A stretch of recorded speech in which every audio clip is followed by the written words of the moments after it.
former Heisman winner, has something to say about this year's Heisman Trophy. Herschel Walker, coming out of left field, hasn't tweeted in 3 months, and he tweets, hey, as Lee Corso would say, not so fast. Carson Beck needs to be in the Heisman conversation. So let's have the Heisman conversation. I've got my notes with my numbers. I've got all the stats. I've got all the odds. Can Carson Beck get to New York as a Heisman finalist? Will Georgia have back-to-back quarterbacks go to New York for the Heisman Trophy ceremony and end up as finalists? We know last season Stetson Bennett ended up being 4th in the Heisman voting, but he did get that invitation to New York, and that's a really, really big deal. It's a very special honor for an individual player and for the university and for the coach, just to be able to have a player that's considered one of the most outstanding in college football. And we know it's turned into a quarterback award pretty much, right? Outside of pop years like 2020 when Devontae Smith just had an undeniably generational year. Just you don't see that happen for a wide receiver, and performances like that in national championship games. It was confirmed that Devontae Smith should be the Heisman that year.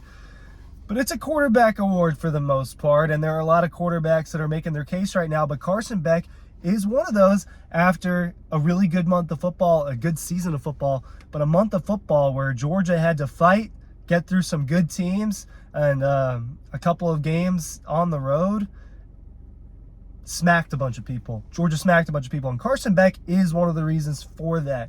And Georgia's rolling. Georgia's rolling, and Carson Beck is rolling. Ryan Curley from Dawg Post. Make sure you're checking out Make sure you're checking out the newsletter down below. I'm linking that down below. All you got to do is put your email in, the link in the description, and then free insider premium stories. All that's in your inbox every single day. Ryan Curley from Dawg Post, by the way, if I did not mention that. So I've got some odds. It looks like Bo Nix has the best odds around plus 110 to win the Heisman at this point in time.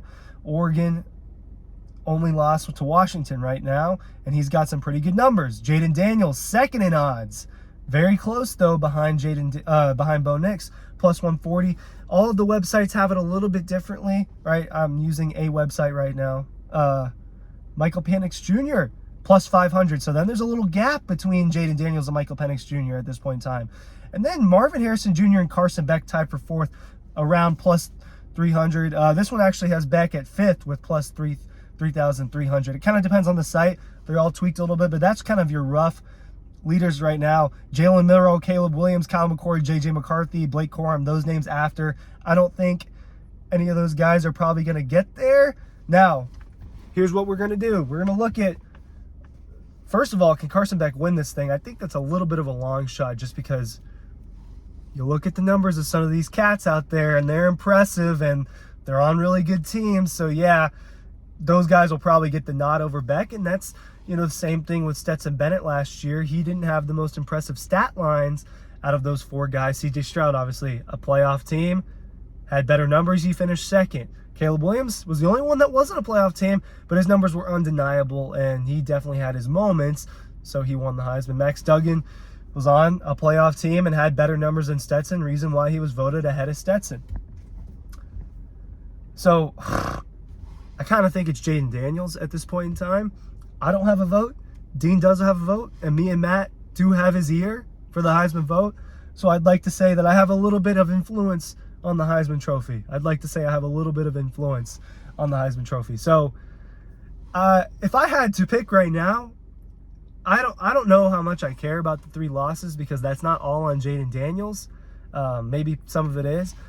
But, dude, through 11 games, 3,577 passing yards, 36 touchdowns to just 4 interceptions, and he has over 1,000 yards on the ground and 10 touchdowns.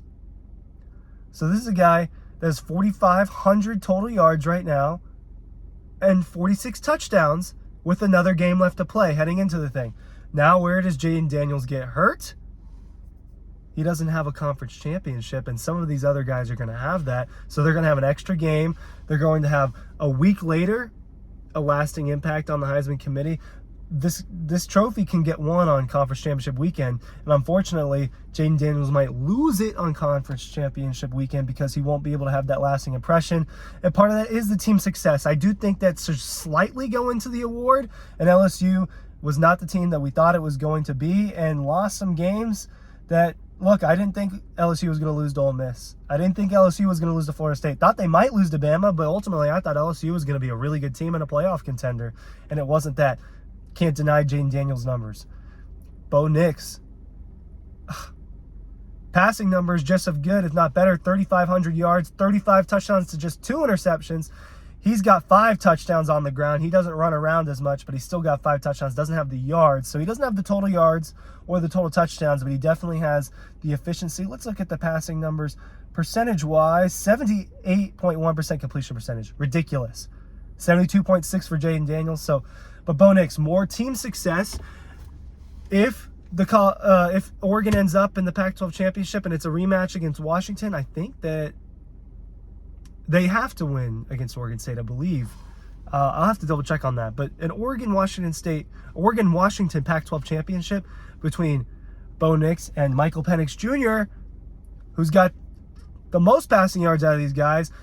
Not as good as a touchdown-interception ratio, 30-7, but he's got the head-to-head over Bo Nix. He's got the head-to-head over Bo Nix, and he's got the game-winning touchdown in that game as well, which was kind of a Heisman moment. I also thought Michael Penix Jr. on Saturday night, this is Sunday morning, on Saturday night, I thought that he had another moment where, a game-sealing touchdown against Oregon State, albeit his numbers were not that impressive with just 162 yards on 46% completion percentage and 2 touchdowns. Michael Penix Jr., that is why you slipped to number 3 in the Heisman odds.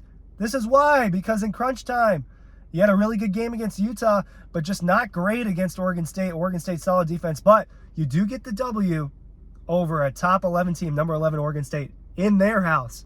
Impressive for Michael Penix Jr. He'll have this week and then a Pac-12 championship to prove himself as the Heisman Trophy. And that head-to-head between Michael Penix and Bo Nix is going to go a long way. Marvin Harrison Jr., I don't want to talk about it much. All I'm going to say is 1,000 yards and 13 touchdowns doesn't cut it to be a Heisman finalist as a wide receiver. And he's probably not having the best. I didn't pull up Malik Neighbors' numbers, but I want to prove why Marvin Harrison Jr. shouldn't, and it won't load. I think Malik Neighbors' numbers are just as good, if not better. It won't load when I need it to load. Moving on. You stuck with me this long. I appreciate it. Let's talk about Carson Beck a little bit more, because I kind of got into the other guys and I wanted you guys to understand the situation. For Beck, through 11 games, he's got better numbers than Stetson did last year, because Stetson made a name. He made up a lot of ground in the SEC championship and the Georgia Tech game. That's what's left. Through 11 games, Stetson Bennett, and remember, he ended up being 4th in the Heisman. 3,000 yards, 16 touchdowns versus 6 interceptions, 7 rushing touchdowns. So 23 total touchdowns versus 6 interceptions. Beck has 300 more yards and 5 more passing touchdowns at this point in time, and 1 less interception. Only 3 rushing touchdowns, but it counts. And that's with 2 more games to play. Stetson, through 13 games, and these were his stats heading into the Heisman Trophy, through 13 games, and they let Stetson go to the Heisman as a finalist. Will Carson win it? I think that other guys have to take a little bit of a hit, and Carson has to play well.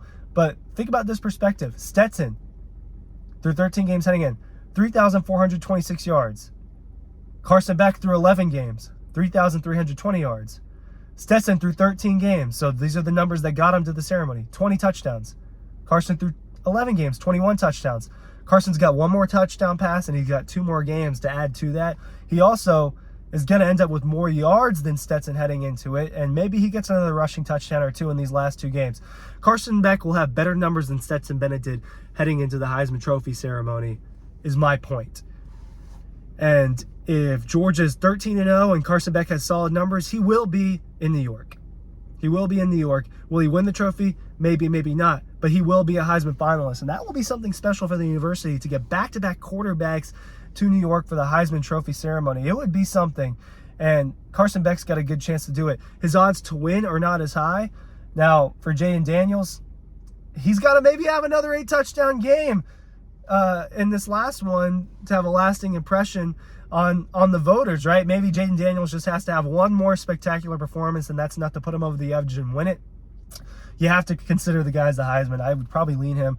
For Bo Nix and Michael Penix Jr., look, the loser of the Pac-12 championship is not winning that trophy. May very well get to New York, but if Oregon beats Washington, Michael Penix Jr. is not winning the Heisman, and Bo Nix might. Bo Nix might. Other way around, Michael Penix Jr. has another Heisman moment, and Washington beats Oregon again, and Washington's 13-0 heading into the playoff, and Penix Jr. obviously probably has the best yardage numbers passing-wise in the country. He might be your winner if he has that lasting moment. Carson Beck and Jalen Milroe, to an extent, have opportunities to have lasting moments in the SEC Championship. Further along the climb for Jalen Milroe to win and get to New York, or possibly win. Further climb. It's not impossible, but the odds, it's a little too steep. But Beck, he is a serious Heisman contender at this point in time. He is in the conversation at the very least. And right now, if I had to guess, he's going to be a finalist. What do you think? Thanks for sticking with me.